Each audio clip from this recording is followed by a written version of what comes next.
सुशांत सिंह राजपूत की हत्या के बाद कई चीजें बाहर निकल के आई हैं। कुछ मैंने इंटरव्यूज पढ़े हैं, कुछ डायरेक्टली भी बात की है। तो उनके पिताजी का कहना है कि वो फिल्म इंडस्ट्री में हो रही टेंशन के करके बहुत ज्यादा परेशान थे। अभिषेक कपूर जिन्होंने उन्हें लॉन्च किया, उनके साथ हाल ही में एक फिल्म की है केदारनाथ। उनका कहना है कि it was a systematic dismantling of a fragile mind. Ankita जो उनकी लॉन्ग टर्म पार्टनर रह चुकी है, उनका कहना है कि वो सामाजिक रूप से की गई अपमान और बेइज्जती नहीं सहन कर पाया।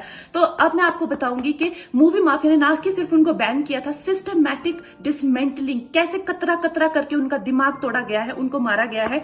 तो ब्लाइंड आइटम आप इसलिए लिखते हैं क्योंकि आप जब झूठ लिखना होता है, आपको के अगेंस्ट कोई लीगल एक्शन नहीं लिया सकता, क्योंकि आपका तो नाम ही नहीं लिखा, मगर उसकी जो डिस्क्रिप्शन होती है, जैसे मेरे बारे में लिखा जाएगा कि जिस लड़की के घुंघराले बाल हैं, जिसको नेशनल अवार्ड मिला हुआ है, साइकोटिक है, इस तरह से, जो कि मनाली से, डिस्क्रिप्शन पूरी दी जाएगी मगर नाम नहीं लिखा जाएगा।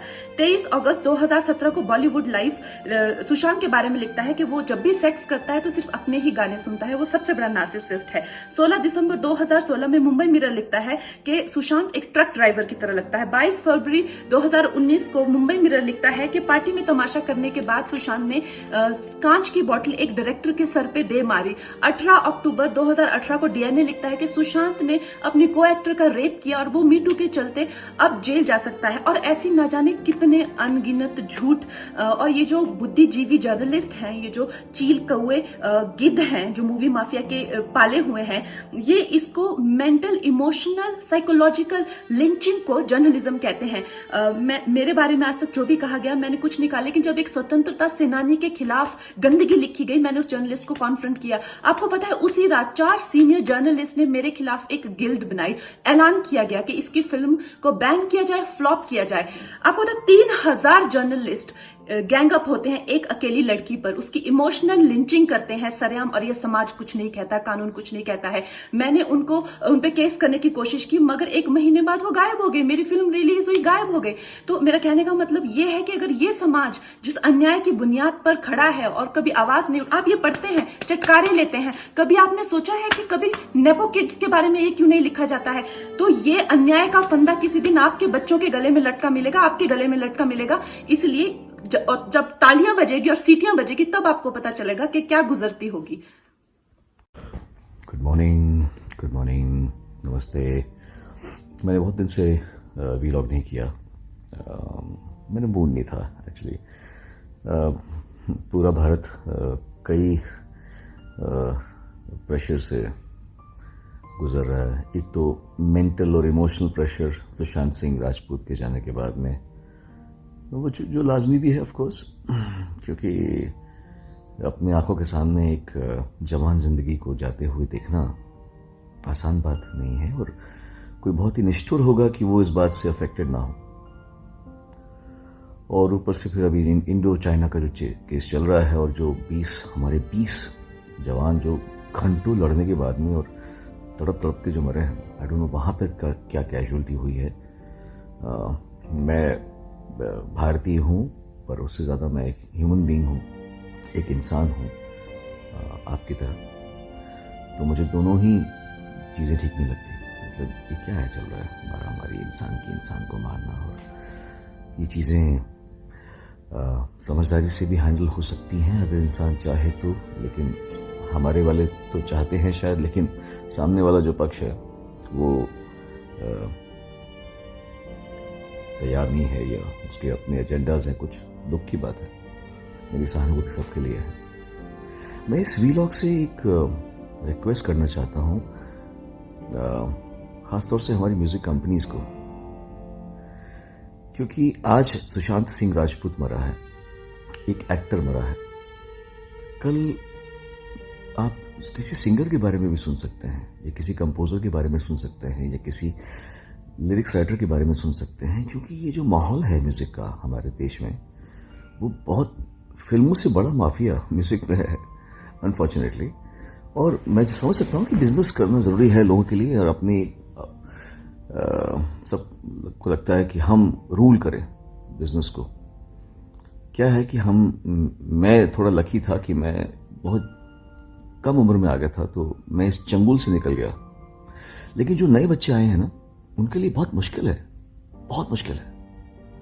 मैं सबसे बात करता हूँ, कितनी लड़के लड़कियां आके मुझे बोलते हैं, सुनो भैया ये, सुनो भैया वो, सुनो सर ये, सुनो सर वो। मुझे बच्चे हैं वो, कल के आए हुए यार, परेशान है वो कि प्रोड्यूसर काम करना चाहता है, डायरेक्टर काम करना चाहता है, म्यूजिक कंपोजर काम करना चाहता है, पर म्यूजिक कंपनी बोलेगी ये हमारा आर्टिस्ट नहीं है।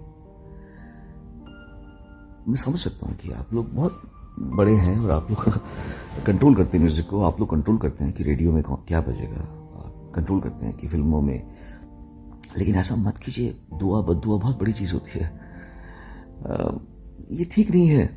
ये जो दो लोगों के हाथों में ताकत है ना, दो लोग हैं बस इंडस्ट्री के म्यूजिकली, उनके दो कंपनीज हैं, उनके हाथों में ताकत है कि ये इसको गवाओ, इसको मत गवाओ।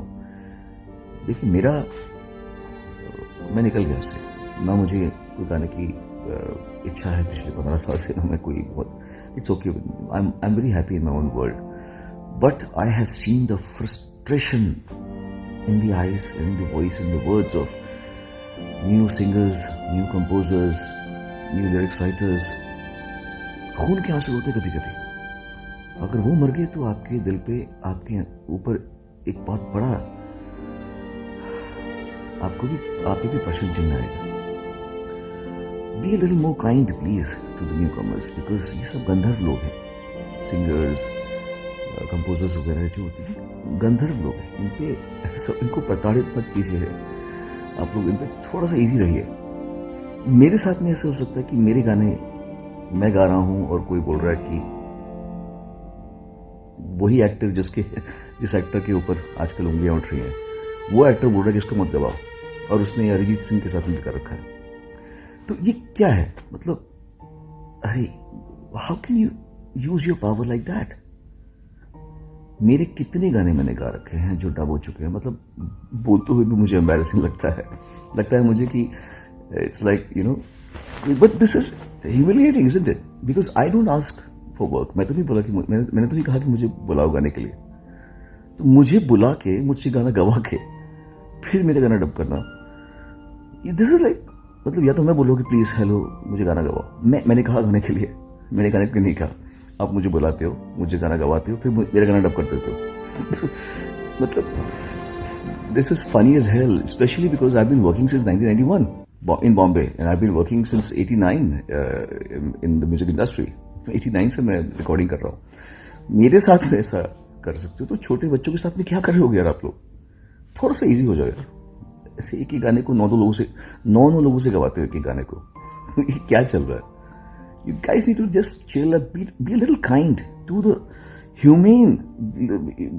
एक थोड़ा ह्यूमेन होना भी आवश्यक है कि नहीं है? आपको लगता है कि इतना इजी है एक सिंगर को कि वो उसने 10 गाने गाए, 10 के 10 गाने डब हो जाए उसके, फिर 11वें गाने में उसको बोले तुझे हम सिलेक्ट कर रहे हैं? Isn't it wrong for the singers? Isn't it wrong for the lyrics writers to be paid pittance?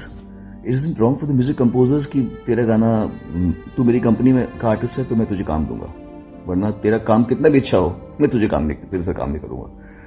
ये थोड़ा ठीक नहीं है मेरे ख्याल से। So you see, I am done with this, but please don't torture the younger ones. Really, इतना अच्छा स्पेस नहीं है। Please step into their shoes and please try to understand. They need you.